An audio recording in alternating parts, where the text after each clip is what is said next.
সুপ্রিয় শ্রোতা ভাই বোন বন্ধু সবাইকে আমার আন্তরিক প্রীতি শুভেচ্ছা ও ভালোবাসা জানাই। আমি মোহাম্মদ বেলাল হোসেন।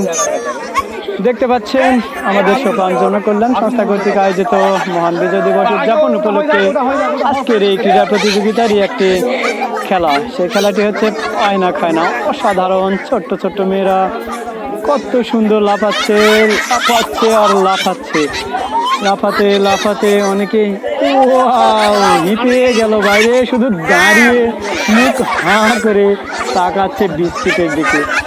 কেউ যদি একটি বিস্কিট দেয় সে একেবারে আনন্দে তোহারা হয়ে পিছনে দৌড়ে যাবে, কিন্তু কে দিবে বলেন? ওই যে একজন যাচ্ছে কিন্তু দ্বিতীয় তো লাগবে, আর একজন লাগবে, দ্বিতীয় একজন লাগবে, একজন প্রথম হয়ে গেছে অলরেডি। এরা তো লাফাতে লাফাতে হাঁপায়ে গেল, ওই যে আঙ্গুর ফল খাওয়ার মতো। যখন বানর আঙ্গুর ফল আর পায় না লাফাতে লাফাতে, তখন বলে যে আঙ্গুর ফল টক।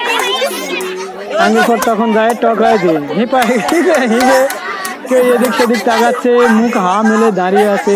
অসাধারণ একটি খেলা, অনেকগুলি মানুষ উপভোগ করছে, আপনাদের দেখাবার চেষ্টা করছি। প্রিয় ভাই বোন বন্ধু, মহান বিজয় দিবস উদযাপন উপলক্ষে আমাদের আজকের এই পায় না খায় না ছোট্ট ছোট্ট মেয়েদের জন্য সত্যি অসাধারণ একটি মুহূর্ত পার করলাম।